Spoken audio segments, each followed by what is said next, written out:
Welcome to the KPC Smart Money Podcast with Kevin and Karen Christ. So, Karen, we better do this in a two-parter because we've got 6 things your financial planning is probably missing, but I think we're just going to do 3, and next week we'll do the other 3. What do you think? Sure, sounds good. Okay. So, one of the most common questions we get when we're doing some financial coaching is what am I missing? People often don't know what to ask. They're just, how many people have said this? Look, we're good at what we do, but we need you to tell us what to do about our fund. We're not, Right. We're not into that like we should be, and we need some help. So here are some of the most common holes that we see in people's financial situations. What's the first one, Karen? Not having enough emergency savings. You'd actually be surprised by how many people who have high incomes, have expensive homes, and can even have large retirement account balances and yet little or no cash savings in case of emergency. Perhaps it's because the savings aren't automatic like a retirement account is. However, you can set up an automatic monthly transfer from your checking account into a savings account for emergencies. And you'll be surprised how quickly it builds up. And the recommendation is to have 3 to 6 months worth of necessary expenses. And I would say make sure that goes to a high yield savings account. Yeah, you talked about that. Was that last week or the week before? Anyway, yes, high yield savings accounts. You can go to bankrate.com and you can check it out right there. Who are you using now for us? Bask. BASK? Bask Bank. And so can they just go to bask.com? BaskBank.com. Yep. Sign up for an account, start making deposits into it, earning 2% right now. I want to say something about this 3 to 6 months worth of necessary expenses. And this is my opinion, okay? Look, if somebody's retired already, I think it should be closer to 6 months, right? Right now, it should be 6 months or more.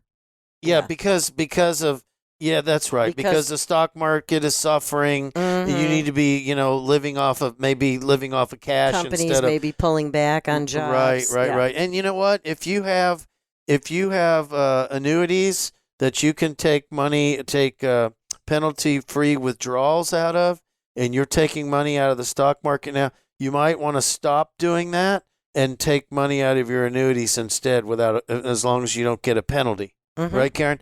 But if you're still working right now and you've got a lot of money in other safe type investments, you might only want to, have 3 months. Okay. 3 months, because if you're still working and you're getting a nice big paychecks and you're saving money, then 3 months could be enough. And it's going to be different from anybody. But if you're worried about sacrificing retirement savings to save for emergencies, consider making that automatic transfer into a Roth IRA, since the contributions can be withdrawn tax and penalty free anytime, and the earnings can be withdrawn tax and penalty free after 5 years and after age 59 and a half.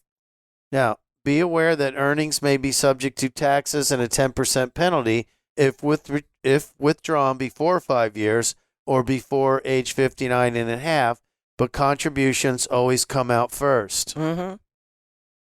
So you can keep the Roth IRA in cash like a savings account or money market fund until you accumulate enough emergency savings outside, and then invest the Roth IRA more aggressively to grow tax-free for retirement. In the meantime, having to fill out an IRA withdrawal form can deter you from dipping into it frivolously on non-emergency expenses. So, Karen, I want to add something to that. So some of our new clients called and said, what do you think about, should I have some money market in my 401k? And I said, I think that maybe it's a good idea, in his case, to have 15% in money market, right? He's over 59 and a half. He can take money out if he needs to. That can be part of his emergency bucket, right? And I told him, I said, look, when the stock market has 2 positive months back to back, then maybe you can consider taking some of that money market and reinvesting it into the 401k. Yep. Good Right. idea. And, my frustration is money markets right now with a lot of custodians. They're paying nothing. And that's really frustrating. There's a lot of cash on the sidelines right now in retirement accounts, making not very much. But we spoke about this too. There is that frustration with not making much. Look for high yield savings account and consider getting an I bond. They're currently paying 9.62%. You cannot cash them out though for the first 12 months. All right. And, it's a long term thing, but it's a great way right now, up to $10,000 per person per year, to tuck away safe money somewhere where it's making more than your brick and mortar savings, or even right now, frankly, some of the stock market custodians and money market accounts. Yeah. So if you have an overfunded emergency fund, there's a case for keeping your emergency funds invested in a conservatively diversified portfolio for higher returns in the long run. Just be aware that your emergency fund is the ability to borrow from your employer's retirement plan. You could be stuck with taxes and a 10% penalty on the outstanding loan balance should you leave or lose your job and not be able to repay the loan. When you consider that unemployment is one of the main reasons for even having an emergency fund, that might not be such a great idea. Yeah, and something else that we have seen with quite a few clients is, they've